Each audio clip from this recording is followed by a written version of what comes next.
Амансыз ба әже? Амансыз ба әже? Әже, біздің балабақшамызға қош келіпсіз. Біздің кішкентай немерелеріңіз сіздің ертеңіңізді тыңдауға осы жерге келдік арнайы. Амансыздар ма балалар? Амансыз ба әже? Амансыз ба ертегі айтып бересіз? Жарайды, мен сендерге ертегі айтып берейін бе, жоқ кітаптан оқып берейін бе? Кітаптан оқып берейін. Иә, сендерге, иә? Баяғы өткен заманда мейірімді де ақылды хан өмір сүріпті. Ханның бір ғана қызы болыпты.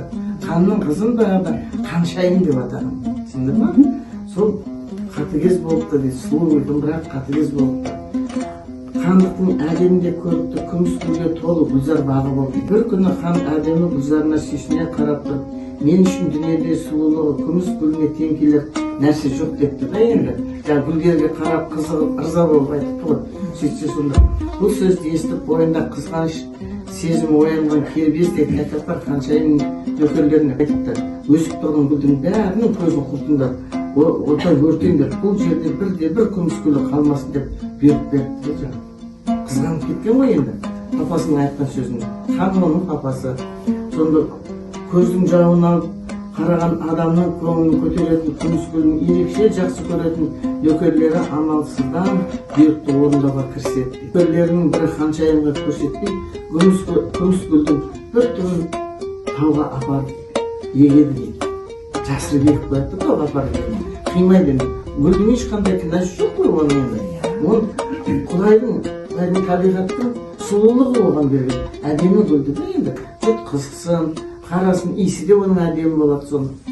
Әдемі қош иісті күміс гүлін содан бастап жағымсыз иіс шығарып ұстаған адамның қолын күйдіретін, бірақ өзі отқа күймейтін ерекше гүлге айналды. Көрдіңіздер ме?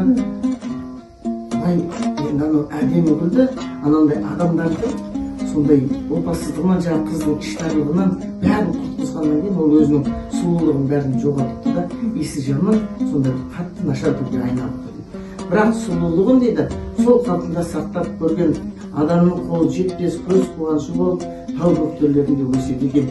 Тауда ондай гүлдер өседі екен да, оның ханның бақшасында өсіп жатты. Көрдіңіздер ме? Оны жұрт кейін күміс гүл деп атап кетіпті. Әже, рахмет, бізге керемет ертегі айтып бергеніңізге. Қыздар, сендерге әженің ертегісі ұнады ма? Иә! Ондай болса әжемізге рахмет айтайықшы. Рахмет! Рахмет әже сізге. Келесіде біз сізге тағы да келеміз. Рахмет, мен де келіп тұрам сендерге. Кәдімгі? Жақсы.